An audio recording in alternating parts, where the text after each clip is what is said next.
kuatkan hati. Negeri ini memanggilmu kawan, belajar bergerak berbagi untuk negeri.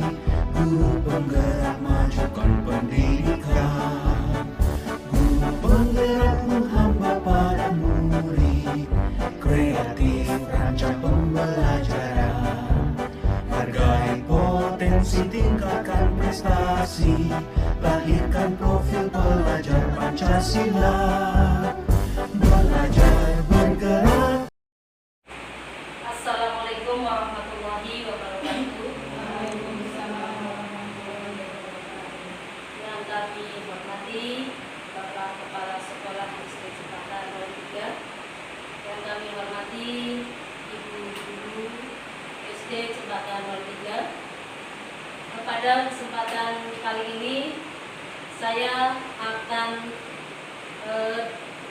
menyebarkan aksi nyata modul 1.4, yaitu tentang menyebarkan pemahaman dan penerapan budaya positif untuk memenuhi tugas aksi nyata di guru penggerak. Untuk konsep utama budaya positif, yang pertama itu perubahan paradigma belajar, kemudian disiplin positif, kebutuhan dasar manusia, motivasi perilaku manusia, posisi kontrol restitusi, keyakinan kelas, dan segitiga restitusi. Namun sebelum ke pembahasan yang lain, kita berarti harus mengetahui dulu apa itu yang dimaksud dengan budaya yang positif. Adakah yang bisa menjelaskan apa itu budaya positif, misalkan yang diterapkan di lingkungan sekolah kita? Enggak? Mungkin Bapak, budaya positif Pak. Budaya positif adalah kegiatan atau sebuah yang dilakukan siswa, guru, pendidik melakukan sekolah yang bernilai baik. Ini baik norma masyarakat dan sesuai dengan tata tertib atau peraturan sekolah. Bisa saja dimana. Oke, terima kasih. Tepuk tangan untuk Bapak Teguh Sutrisna. Ya, itulah yang dimaksud dengan budaya positif yang biasa kita terapkan itu dari 5S itu. Berarti yang positif lah, yang baik, yaitu diantaranya salam, yang 5S itu ya salam, sapa, kemudian senyum, sopan, santun. Itu yang biasa kita terapkan di sekolah masing-masing. Kemungkinan Bapak Ibu Guru SD Cempaka 03 sudah melaksanakannya. Baik. Kemudian pembelajaran dengan paradigma baru. Pembelajaran dengan paradigma baru dirancang berdasarkan prinsip pembelajaran yang berdiferensiasi sehingga setiap siswa belajar sesuai dengan kebutuhan dari tahap perkembangannya untuk mewujudkan profil pelajar Pancasila. Lanjut ke disiplin positif. Nah, sekarang sampailah kita ke disiplin positif. Dalam budaya kita, makna kata disiplin itu dimaknai menjadi suatu yang dilakukan seseorang kepada orang lain untuk mendapatkan kepatuhan. Kita cenderung menghubungkan kata disiplin dengan ketidaknyamanan. Ini untuk dalam budaya kita itu ya, makna disiplin itu dimaknakan sebagai apa? Untuk mendapatkan kepatuhan. Menurut panjenengan semua itu benar apa tidak? Berarti dengan adanya disiplin positif kok cenderungnya itu ke menghubungkan apa? Ke kebutuhan, ya. Berarti menjadikan siswa itu tidak nyaman. Betul apa tidak? Kalau seperti itu. Tidak ya. Nah, kita kan berarti harus mempunyai kedisiplinan, ya. Berarti bukan Paksakan. Nah, bukan dipaksakan, artinya seperti itu, ya. Berarti kan kedisiplinan itu harus berdasarkan dari hati juga ya, dan aturan-aturan yang ada. Kemudian sebagai pendidik, tujuan kita adalah menciptakan anak-anak yang memiliki disiplin diri sehingga mereka bisa berperilaku dengan mengacu pada nilai-nilai kebajikan universal dan memiliki motivasi intrinsik bukan ekstrinsik. Disiplin positif merupakan salah satu cara penerapan disiplin yang bertujuan untuk menumbuhkan kesadaran serta memperdayakan anak untuk melakukan suatu tanpa sokokan maupun hukuman. Itu dari disiplin positif ya, berarti adanya kesadaran. Kemudian kebutuhan dasar manusia. Untuk kebutuhan dasar manusia itu ada 5. Ada 5 kebutuhan dasar manusia. Yang pertama, bertahan hidup. Jelas ya, bertahan hidup. Yang kedua, kasih sayang dan rasa diterima. Yang ketiga, penguasaan. Yang keempat, kebebasan. Dan yang 5, kesenangan. Itu 5 dari kebutuhan dasar manusia. Menghindari ketidaknyamanan dan hukuman, murid melakukan disiplin diri karena ia takut dihukum. Ini merupakan motivasi ekstrinsik. Berarti murid itu melakukan disiplin itu karena takut, bukan karena kesadaran sendiri. Ini karena takut. Makanya murid itu, wah, saya harus seperti ini supaya saya tidak dihukum. Nah, itu berarti belum sadar. Kemudian mendapatkan imbalan dan penghargaan dari orang lain. Murid melakukan disiplin diri karena ia ingin mendapatkan imbalan. Ini juga merupakan motivasi ekstrinsik ya, motivasi ekstrinsik. Kemudian motivasi perilaku manusia. Motivasi adalah dorongan yang timbul pada diri seseorang secara sadar atau tidak sadar untuk melakukan suatu tindakan dengan tujuan tertentu. Menghargai nilai-nilai kebajikan diri sendiri. Murid melakukan disiplin diri karena sadar akan nilai-nilai kebajikan dirinya ini merupakan motivasi intrinsik. Berarti kedisiplinan itu dari hati murid sendiri. Nah, itu berarti dari dorongan murid tersebut tanpa adanya motivasi ekstrinsik, tapi anak sudah bisa menumbuhkan kedisiplinannya. Itu yang dimaksud dengan motivasi intrinsik. Kemudian konsep disiplin dengan identitas gagal. Ini ada konsep disiplin dengan identitas gagal, yaitu hukuman.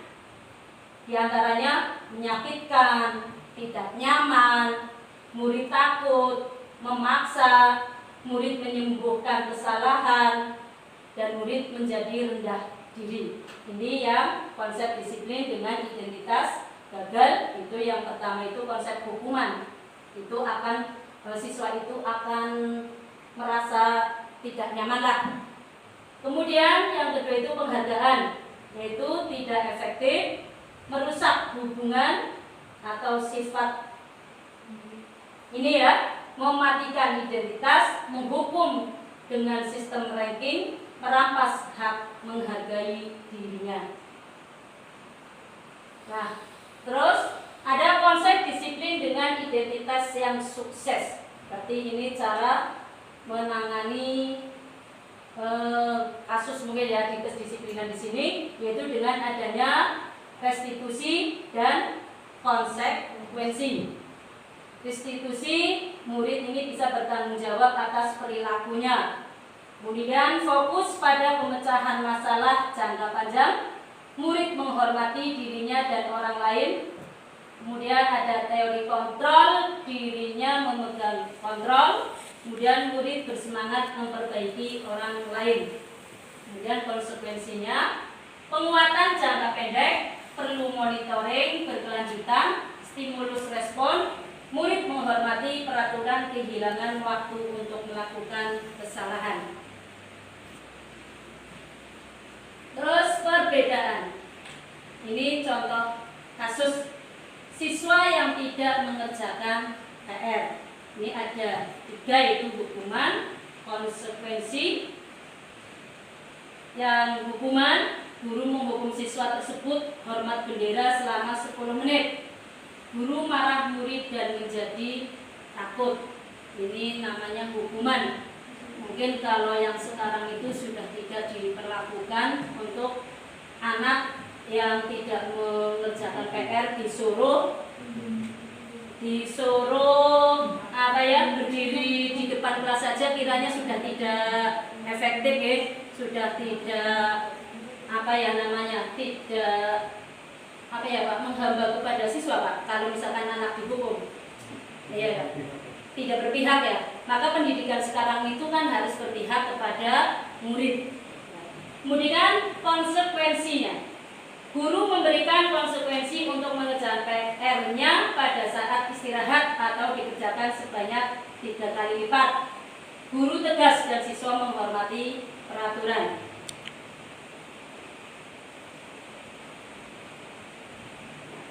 Contoh penerapan 5 posisi kontrol, yaitu yang pertama penghukum, kedua pembuat rasa bersalah, ketiga sebagai teman, keempat pemantau, dan kelima manajer. Ini contoh penerapan 5 posisi kontrol kepada guru ya. Berarti guru sebagai guru itu harus bisa menerapkan 5 posisi kontrol ya. Nah, kalau hukuman, patuhi aturan sekolah lalu berdiri di depan barisan. Kayaknya ini sudah tidak berlaku untuk hukuman. Kemudian pembuat rasa bersalah.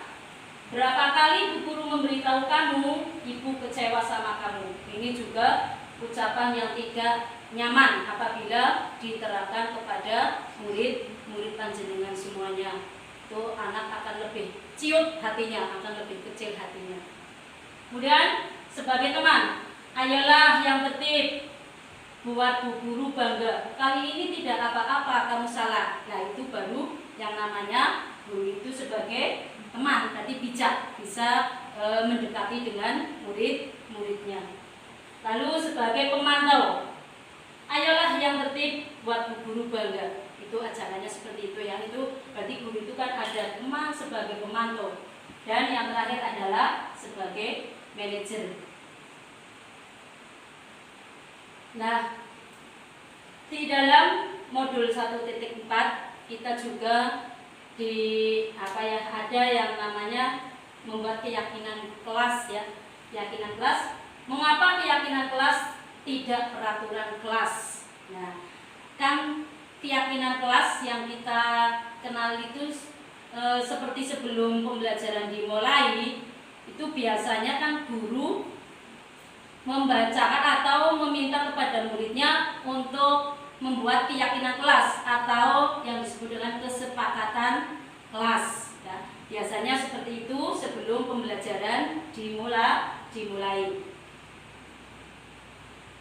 Kemudian kegiatan membuat keyakinan kelas, yaitu berdiskusi tentang peraturan, merumuskan peraturan menjadi keyakinan, dan menempelkan keyakinan kelas.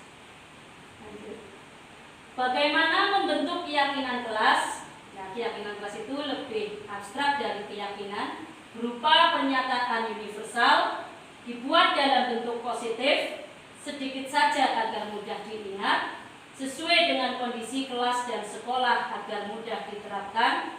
Semua warga kelas atau sekolah dilibatkan saat membuat keyakinan kelas. Ini contoh segitiga restitusi. yaitu yang pertama menstabilkan identitas, yang kedua validasi tindakan yang salah, dan yang ketiga menanyakan keyakinan. Nah, contoh penerapan segitiga restitusi. Nah, ini alamat YouTube yang bisa dibuka untuk menangani atau contoh penerapan segitiga restitusi. Ini alamat YouTube video saya ya, yang telah melaksanakan contoh penerapan segitiga restitusi.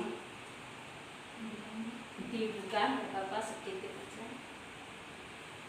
Coba dibuka.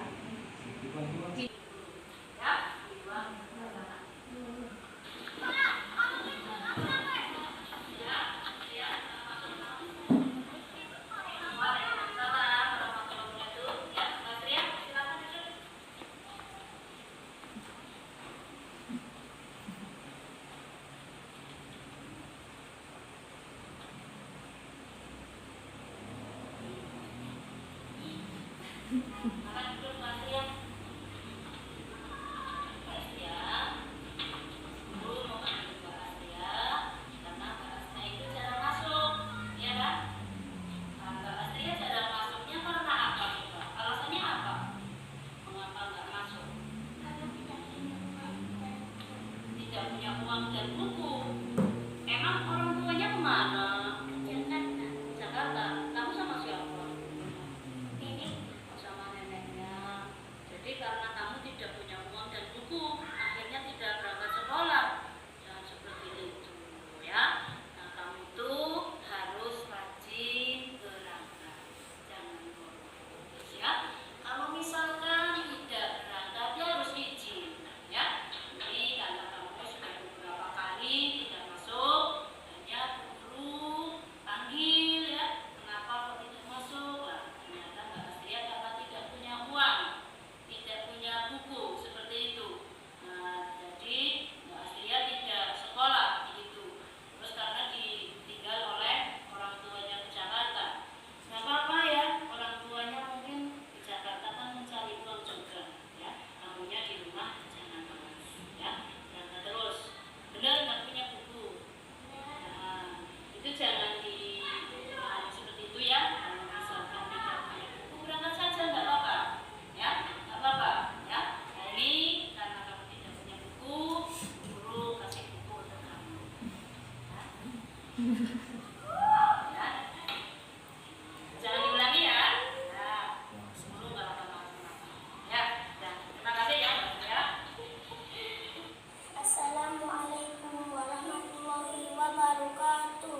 Halo, perkenalkan nama saya Dina Astia, murid kelas 4 SDN Cempaka 03. Kemarin selama 3 hari saya tidak berangkat sekolah karena tidak punya uang dan buku. Dan guru tidak memarahi saya, tapi memberikan perhatian kepada saya dengan memberikan saya untuk semangat belajar. Terima kasih Bu Guru. Waalaikumsalam.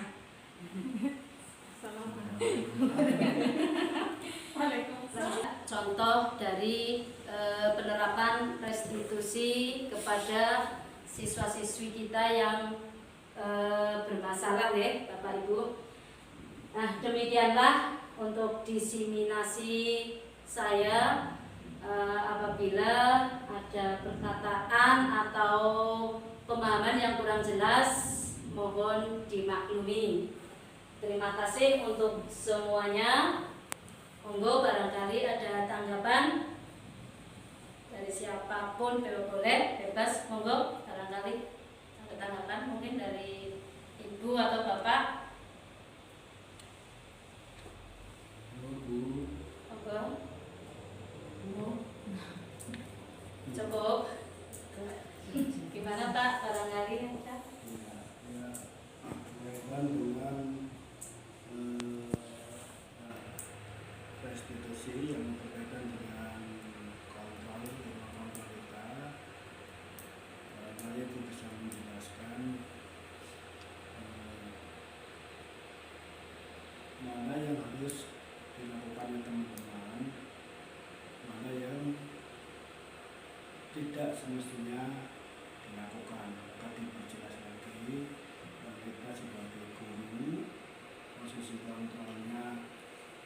untuk membiasakan anak untuk punya posisi kontrol guru kelas memiliki posisi kontrol yang mana ya, karena ada guru sebagai penghukum ya kan, atau sebagai manajer mana yang harus dilakukan oleh guru yang semestinya dilakukan dan mana yang seharusnya tidak dilakukan. Terus yang kedua yang berkaitan dengan kebiasaan kita, berarti kan ada hukuman, ada reward, itu tidak mendidik. Hukuman dan reward kepada siswa itu tidak mendidik. Sedangkan kita terbiasa menggunakan reward, tidak menghukum tapi memberikan reward. Nah, bagaimana langkah kita untuk nantinya tidak terbiasa memberikan reward yang sifatnya kebendaan, materi. Jadi karena sebenarnya itu tidak mendidik. Bagaimana langkah pertama nanti dari kelas kurikulum merdeka ya, kelas 2, kelas 1, kelas 4. Jadi biasakan nanti misalnya tidak memberikan ranking. Karena ranking itu tidak ada sebenarnya. Ranking kelas itu dari kurikulum 13 itu sebenarnya sudah tidak ada. Jadi kalau ada itu hanya sebatas untuk gurunya saja, sudah tidak perlu dikeluarkan atau diinformasikan kepada siswa. Jadi untuk bagaimana langkah-langkah yang dijelaskan. Ya, terima kasih atas pertanyaannya Pak. Untuk posisi kontrol, saya kira itu yang 5 itu saya lebih condongnya itu guru sebagai teman, sebagai pemantau dan sebagai manajer Pak. Itu kalau misalkan kita menghukum itu berarti saya itu lebih condongnya ke sebagai teman, sebagai pemantau dan manajer itu. Kemudian yang kedua tadi untuk reward dan apa tadi Pak? Iya, dengan rankingan ya. Nah, berkaitan dengan rankingan atau reward karena berupa materi itu tidak diflokan kepada siswa atau murid. Mungkin dalam pembelajaran untuk reward ke anaknya kita itu bisa ngasih pujian Pak. Itu bisa dikasih jempol atau bisa dikasih bintang. Itu seperti itu, seperti itu untuk memicu agar anak itu belajar dengan semangat. Monggo barangkali ada teman yang bisa membantu menjawab bagaimana jawabannya.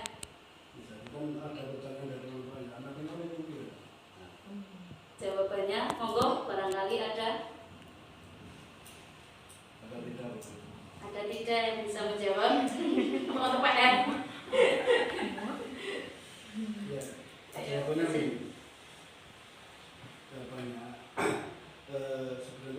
sebenarnya mulai dari kurikulum 13, apalagi kurikulum merdeka, itu sebenarnya tidak ada siswa itu tidak kita pacu untuk berkompetisi sesama teman, jangan berlomba sama. Kalau ada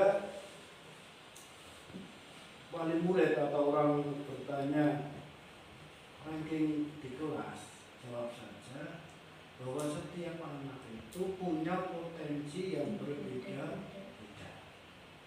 Di sekolah itu sebenarnya tidak hanya mengurusi pengetahuan, tidak hanya mengurusi keterampilan, tapi holistik. Semua sumber daya atau bakat siswa itu sebenarnya mau dikembangkan. Ada saja mungkin ada siswa yang pintar IPA tapi seninya kurang, ada yang pintar seni tapi pengetahuan sainnya kurang.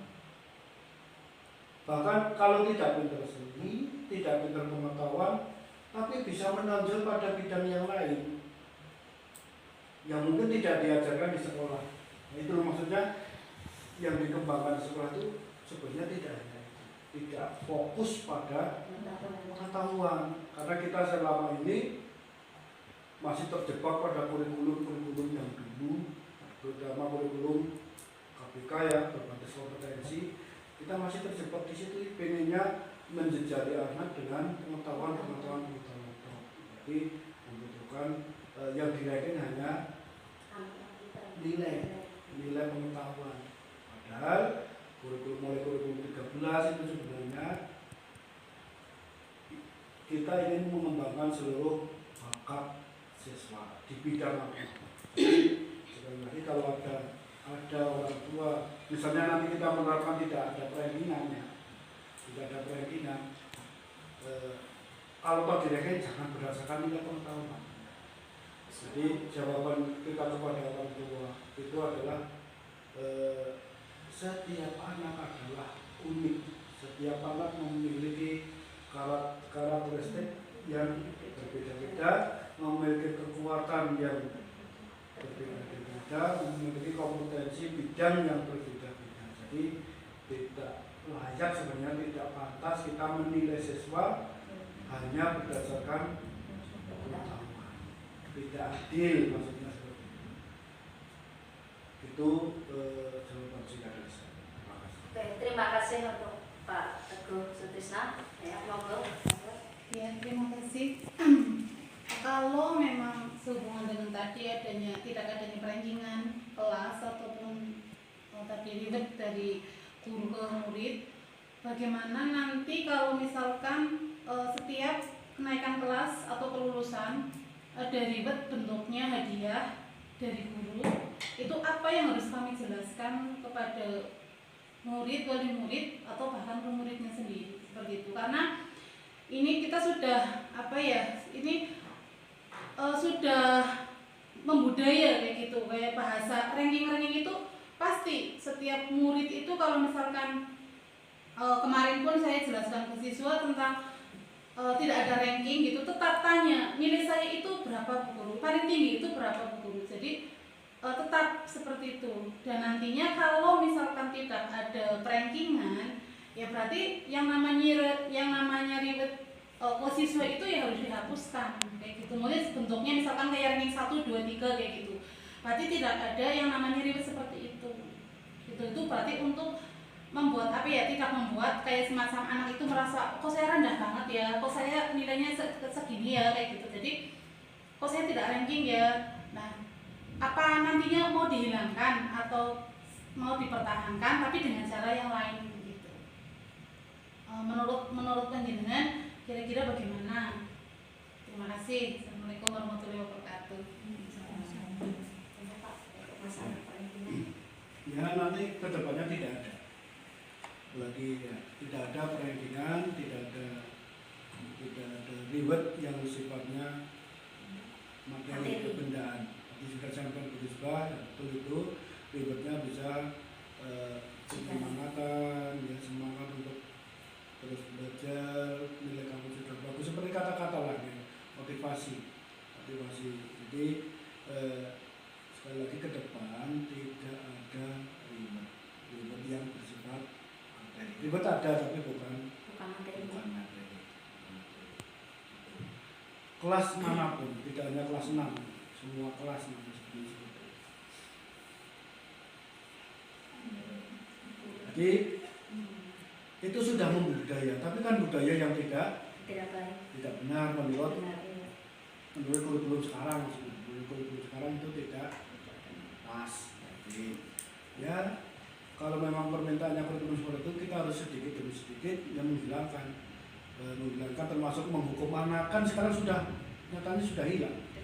Kita tidak melihat lagi ada guru yang menghukum anak berdiri tadi di depan kelas, angkat kaki misalnya, pegang telinga, anak disuruh lari-lari berputar lapangan kalau tidak menyelesaikan PR. kan sekarang sudah kita tidak minta temui lagi, sedikit-sedikit akan dan itu memang gampang menghilangkan hukuman, termasuk nanti reward yang bersifat materi ya sedikit demi sedikit kita hilangkan gitu. Oke, terima kasih, tepuk tangan untuk semuanya. Terima kasih, Pak. Demikianlah. Merah yang terbaik itu kan biasanya untuk memotivasi anak untuk belajar lebih giat. Nah, itu apabila ada orang tua atau wali siswa yang menanyakan seperti itu, bagaimana jawaban kita?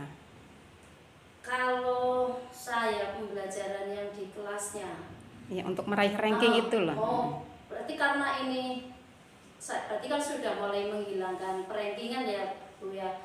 Kalau yang kebiasaan tiap harinya itu, bila mana ada wali murid yang seperti itu, saya itu ini menanyakan kepada siswa, berarti kan ketika pelajaran, kemudian ada PR saya tanyakan, dikerjakan apa enggak, hasilnya bagaimana. Biasanya kan orang tua pun akan seperti itu. Kalau misalkan ada PR kok tidak diselesaikan, itu pun orang tua akan bertanya kenapa ada PR tidak diselesaikan secara bersama. Di situ akhirnya orang tua juga kalau dikasih PR kok tidak diselesaikan bersama-sama di sekolahan, anak itu akan malas, itu seperti itu. Itu juga ada masukan dari orang tua seperti itu, Bu. Berarti setiap harinya kita harus kontrol juga dengan pencapaian pembelajaran siswa, itu seperti itu. Barangkali Pak Teko, Pak Ibu, barangkali yang punya jawaban, monggo. Namanya. Jadi Bu tulis menyampaikan tadi Kompetisi. itu akan Meningkatkan. intinya perankingan kompetisi di kelas itu bisa menambah motivasi siswa untuk belajar. Nah, intinya kan itu kan. Sekarang bisa kita balik pertanyaannya. Kalau kita berpikir jauh, kita balik ranking itu hanya pengetahuan, kompetisi hanya pengetahuan. Apakah nanti akan menjamin kesuksesan hidup? Kalau kita berpikir jauh, apakah nanti akan menjamin pengetahuan kita yang kita peroleh dari sekolah itu apakah akan menjamin keberhasilan masa depan? Kan tidak. Bisa saja banyak sekarang yang SD-nya ranking 1, kelas di SMP-nya Ranking juga. ternyata ya bisa ranking bisa tidak. Tapi nanti ketika sudah Dari masa. bisa saja mencari tempat kuliah saja sudah sulit. Iya. Itu satu aspek, ya satu sisi. Jadi pengetahuan yang kita unggul-unggulkan itu hanya berkontribusi kurang dari 25% terhadap masa depan kita, apalagi sekolah. Pengetahuan saja, pengetahuan bisa bergulir dari mana saja.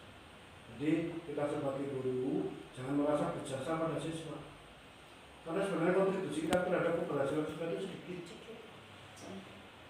sangat sedikit ya. Kecuali kelas 1 ini memang bisa ngajarin baca nulis, tapi untuk kelas-kelas berikutnya itu kontribusinya sangat kecil, karena anak-anak itu apalagi yang di SMP SMA itu anak-anak sudah mandiri belajar, guru nilai tugas tapi bisa berjalan sendiri. Jadi sebenarnya kontribusi guru atau kontribusi sekolah terhadap pengetahuan siswa itu kalau dinilai jelimet itu kecil. seperti yang disampaikan pada Kiai Dewantoro lah, teorinya Kiai Dewantoro. Kita guru itu apa sih? Siswa itu siapa sih? Siswa itu bukan kertas yang kosong, bukan gelas yang kosong kita isi blok-blok terus dijadiin itu. Siswa itu ibarat kertas, sudah ada tulisannya, ya kan? Teorinya Kiai Dewantoro kan seperti itu. Siswa itu ibarat kertas sudah ada tulisannya, sudah buku itu sudah ada tulisannya. Guru itu hanya menebalkan tulisan, menebalkan goresan-goresan yang ada di buku itu sehingga semakin jelas, semakin tumbuh. Guru itu hanya menciptakan lingkungan agar pengetahuan keterampilan siswa tumbuh. Tidak bisa kita membuat yang A, bocah yang A menjadi B. Itu ada di mana seperti itu. Jadi kita juga harus memberi pemahaman pada siswa, pada orang tua. Yang khusus ya. Yang pertama memberikan pemahaman dulu bahwa pengetahuan itu bukan segala-galanya untuk masa depan siswa. Ada hal-hal lain, ya seperti contoh di guru penggerak itu. Guru penggerak itu rohnya itu adalah kolaborasi, sama seperti kehidupan kita siswa dan kita semua ya. Intinya nanti keberhasilan hidup itu adalah pada kolaborasi, kemampuan kita bekerja sama dengan orang lain. Anak-anak, sebelum kita mulai pembelajaran ya, kita akan membuat keyakinan kelas terlebih dulu atau kesepakatan kelas. Nanti akan Ibu bagi kertas ya, satu persatu. Di sini nanti kalian menulis tentang kesepakatan kelas atau keyakinan kelas. Kamu boleh menuliskan satu kalimat saja, enggak apa-apa. 2 kalimat juga enggak apa-apa. Paham? Paham. Bu mulai bagikan, nanti setelah kalian menulis ya, kemudian kalian tempelkan di papan tulis ya. Enggak usah dikasih nama ya, enggak usah dikasih nama. Berarti setelah menulis nanti ditandakan di papan tulis. Paham? Paham. Bagikan ya. Silakan mulai ditulis yang sudah menerima. Nanti langsung ditempel.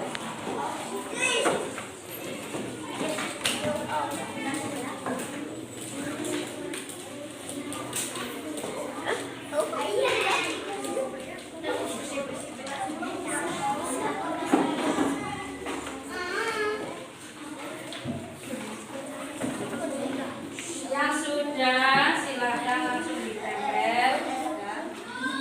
Langsung tempelkan.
dan pulang sekolah. Kemudian ada menjaga ketertiban. Kemudian berdoa saat memulai dan mengakhiri pembelajaran, mendengarkan penjelasan guru dan menjaga kebersihan kelas. Ya. Mengikuti pelajaran tepat waktu, mendengarkan penjelasan dari guru. Sama. Berangkat sekolah tepat waktu, berarti adanya kedisiplinan. Kemudian mendengarkan guru saat menjelaskan. Tadi ini yang mendengarkan guru saat penjelasan lebih banyak. Ya, semuanya tepuk tangan.